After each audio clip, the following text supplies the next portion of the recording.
This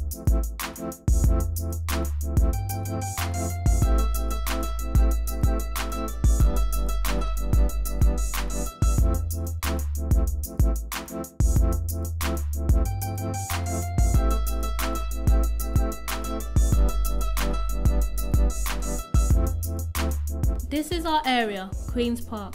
Back in the day it was known as the slums. Crime was rife and the area was dangerous. Since then the area has changed for the better. Crime rates are down and there is a stronger sense of community.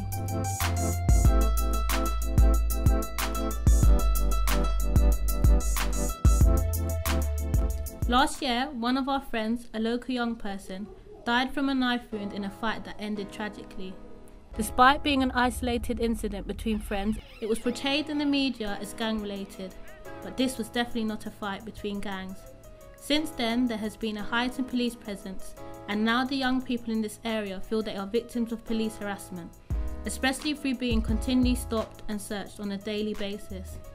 Now there is a dispersal zone in place, which means young people in groups of 2 or more can be told to clear the area. I think I got stopped once this month, and last month I got stopped 3 times in the same days. I've come up my house and walked to the top of the road and got stopped 8 times at least, 10 times in a month. Easy.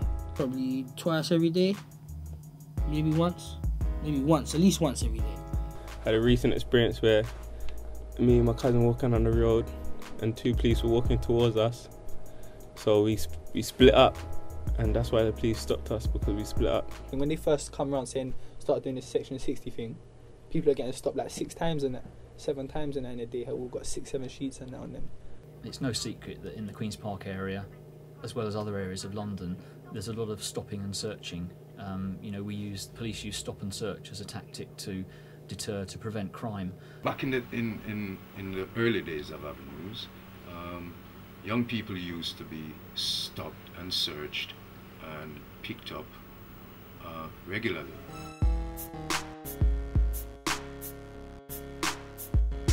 If we go gym, come out of gym, there's like 6 of us, walk down the road, getting stopped, definitely. I had headphones in and they were calling me. I was walking through Warwick Park. I didn't know, they all jumped out and they're following me. Like, they got headphones in, I'm walking on my ones, and I look back, bam, I'm on the floor, and as soon as I look back, bow, like they thought I was ignoring them. And they're like, nah, one of them said, you don't even need to do all of that. I asked him, why am I getting stopped? Yeah. He didn't say anything. Do you know what he did? He grabbed me, turned me around, and he pushed me over the fence. Like with his and he pulled my boxers out. I've been stopped and searched in the days before I belonged to the police because I was in the wrong place at the wrong time, and I know it's not a good feeling being stopped and searched. I've been stopped by police when I'm parking my car, you know, and they said, excuse me, sir, that car belongs to you, yes? Can you use your remote control to, yes, and I'll do that, oh sorry about that, and they'll go. When the police do stop and search, they have to treat people properly, they have to explain why they're doing it. They're using their power in the wrong ways, and then that's not getting nowhere on both sides, on like their side and with the local people as well. Officers telling everyone to shut up. So how is he expecting everyone to communicate with him? How are we meant to speak to him if he's telling us to shut up? Obviously we're going to tell him to shut up as well, isn't it? You're growing up around people saying, we don't like police. Police are racist. Police do this and police do that. Now, if you grow up around that, you're obviously going to end up thinking that. I've been on street corners and, you know, I heard the banter between police and young people. It's coming like a game.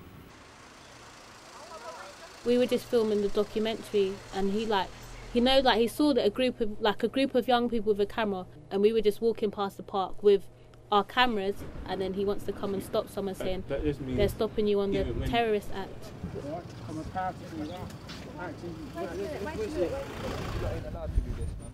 No, you're not. I've seen what you're searching.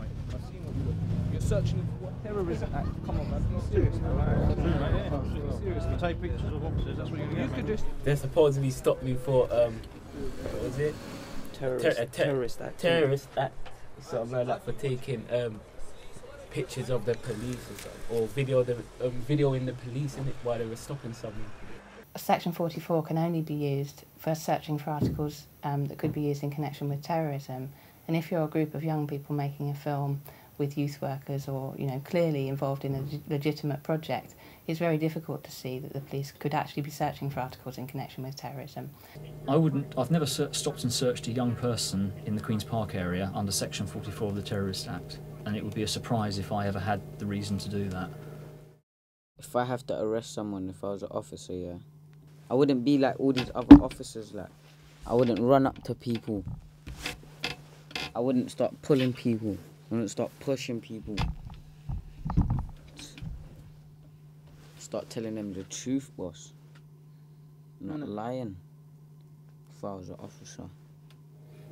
How many people were caught with, did you catch with knives this year? With police? I've never actually, I did catch, I've caught this in the last year. I caught one person going into a school with a Stanley knife. Stop and search hasn't been demonstrated to really reduce crime. It doesn't often result in arrests. It's much more a tool of policing with, in my view, very questionable benefits and quite a lot of counterproductivity. Figures released recently by the Independent Police Complaints Commission say that complaints about stop and search are up a quarter on the previous financial year, so 25%. Ultimately, everything you do with policing depends upon having a reasonable relationship with the community. So what we've got to carry on doing is making sure that we recruit and train the police in such a way that they do their job, yes, but they do so in a way that respects young people. But it's a two-way street, and some young people have a rough time with the police, but the police sometimes get a very rough time back.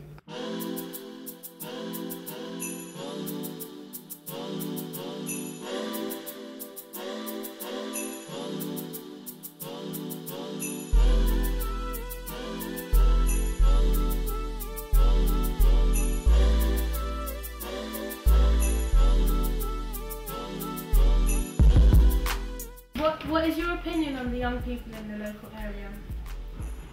Well, the young people in the local area is like young people all over London and everywhere. The problem which is now facing the community is what is going on with these crimes, violence on the street, drug abuse, which is categorized with the young people, let's put it that way. Like, we're young, innit? We go to school. After that, like, we don't have jobs yet. We're not employed yet. Like, what are we meant to do? Sit and get hooked to TV programs or something all day? It's not healthy. Like, a lot of us, like there's a lot of us go gym, play football and that, do music, go studio. Trust me, Avenue's still a cool place to come that you can just relax, get me listen to some 2 tunes, socialise, get me build a little fam relationship more, get me build up on it, and that's it. But it's a live place, man. I think young people are young people, and they have a tendency to have fun, enjoy themselves. Young people have less responsibilities than adults, so they're kind of carefree. Not many young people are dangerous criminals. Many young people actually grow up to be responsible adults.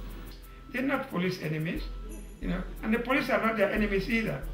But the enemies of the case today is the environment they're in, their neighborhoods, nothing there. That's what I'm saying. And now we're putting the blame on them. The kids are not our enemies. They are the leaders of tomorrow. And we need to look after them. We're not doing that. So they're upset.